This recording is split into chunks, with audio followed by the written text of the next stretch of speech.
I'm here with Bonny Specker, epidemiologist from South Dakota State University, who is going to give us a COVID-19 update from what has happened with COVID-19 over the last week. And also, she's going to talk to us a little bit today about excess deaths. And Bonny, what are excess deaths?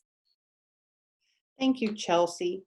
This week I'd like to talk about excess deaths.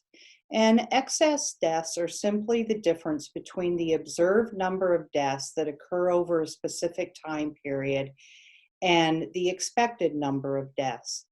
And during COVID, people might use excess deaths to get information on the number of deaths that can be either directly or indirectly attributed to COVID.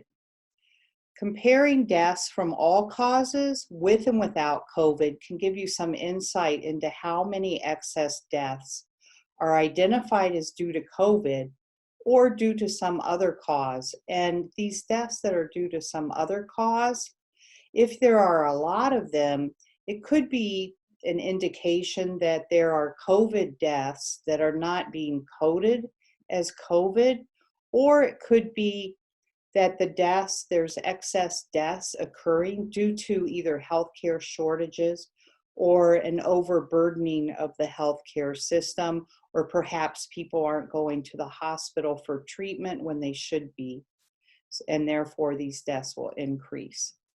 So how do people determine excess deaths? Well, every state in the country provides the National Vital Statistics System with the observed death counts.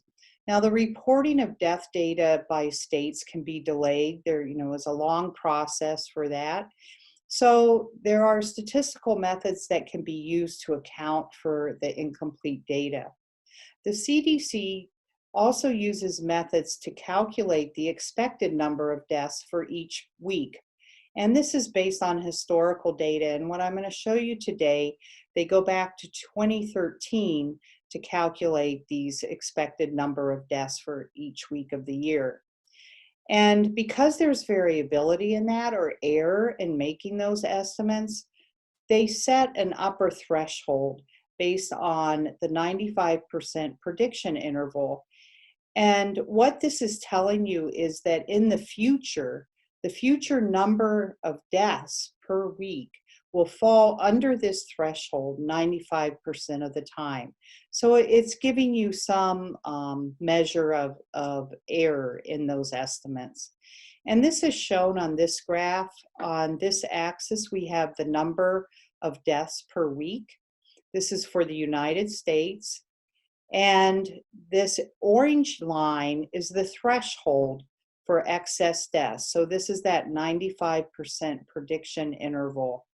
And here, the blue vertical bars are the predicted number of deaths from all causes after taking into account those delays of reporting.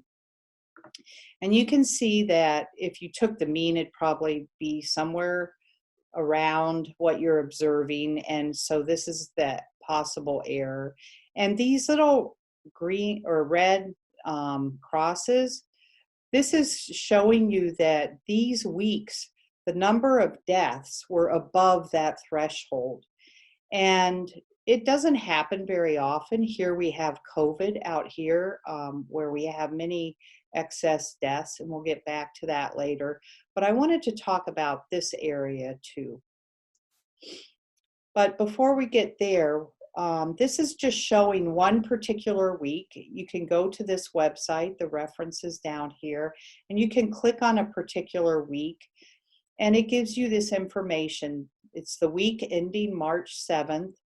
There were, on average, you would expect 58,383 deaths that particular year. Now, the upper bound threshold was 60,000. So if you're above 60,000, they would say that's a significant increase, or you have excess deaths more than what you would be expecting. And here we have the predicted. So this is what you actually observe, taking into account the delays in reporting of 59,000. So this particular week, we had above average deaths, but they weren't above the threshold. Now, if we go back to this slide, there's this week or this time period back here in 2018 where there are quite a few weeks where you have excess deaths. One other thing I want to point out about these graphs is we have this seasonality of deaths where more deaths occur in the winter months than in the summer months. And this is typically seen. If we go back and look at that 2018, you can see here, and this I think is an amazing graph. It provides a lot of important information.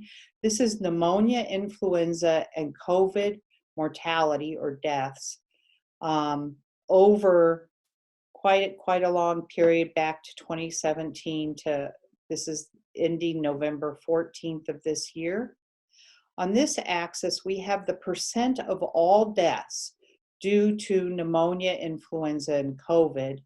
And over here, we have the actual number of deaths.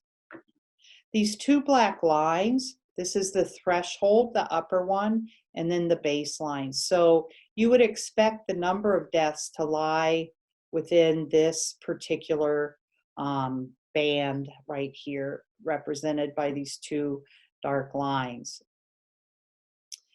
If you look at the red line, this is the actual percent of deaths due to COVID. So this, or pneumonia and influenza.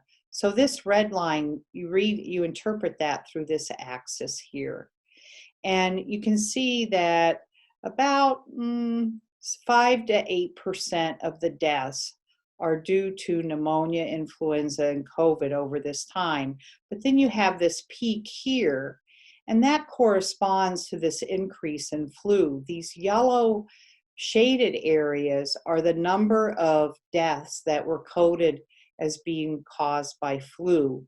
And you can see that 2018 was actually a very bad year for influenza. There were a lot of deaths. Here's the deaths in 2017 and 2019. You can see that those numbers are smaller than what you get here in 2018. So there was this peak caused by these excess flu deaths here. And then when we get to 2020, this blue area is actually COVID-related deaths. So you can see that COVID-related deaths are significantly greater than anything we've seen from influenza, at least since 2017. And this red line is the combined percent of deaths due to pneumonia, influenza, or COVID. So it's normally running about 5 to 8%, and back in early 2020, we're up to 28% of the deaths being caused by pneumonia, influenza, and COVID combined. Now, going back to this particular chart, this is still the United States, but instead of all causes of death, this particular graph gives it broken down into all causes other than COVID and then COVID-related causes. So the COVID deaths are identified here with the blue bars. So here we have that influenza deaths back in 2018. Here we have the COVID-related deaths. This put us above that threshold for every week in 2020. But the interesting thing to note is that we also have several weeks here in 2020 where deaths from other causes other than what was coded as being COVID-related are above this threshold. So we have this big period here where we have quite a few months or weeks, I'm sorry, of excess deaths, and also in here. Now, if we look at South Dakota, the graphs aren't quite as pretty, and that's because we're dealing with fewer numbers of deaths. In those other graphs, these numbers were 60,000, say. Here we're talking about no more than 300, but on average about 150 deaths per week. But it's the same graph, just more variability in the data because of the smaller numbers. But you can see here that this threshold We exceeded it 1 week a year in 2018 and 2019. It was never exceeded in 2017. And in 2020, we have now already exceeded the threshold 11 times. And if we break this down into COVID and non-COVID deaths, you can see that we started seeing these COVID deaths back in March, and more recently, they're quite a bit higher. And if we zoom in on this particular area, you can see that in 2020, all causes of death other than COVID exceeded the threshold. So if we're ignoring those blue lines, 3 times. So back here in March, we exceeded as identified by that red X. And then we also exceeded it in September here, where the green line is above the threshold, and also in November. Now, if the COVID-19 deaths are included, the threshold has been exceeded 11 times. Now, we can take the expected number of deaths and based on the average, and we could subtract what we've actually observed from that to get at excess deaths. And as of November 14th, this last week, there have been an estimated 883 more deaths than what you would expect based on the average. But on November 14th, there were actually 621 COVID deaths reported on the Department of Health dashboard. So there's that difference of about 250 deaths more than what we would have expected. So in summary, during the 3 years of 2017 to 2019, the weekly observed deaths exceeded that upper threshold twice. Since March of 2020, there have been 11 weeks where deaths from all causes exceeded that upper 95% threshold for expected deaths. There were 3 weeks where deaths from all causes other than COVID exceeded that threshold.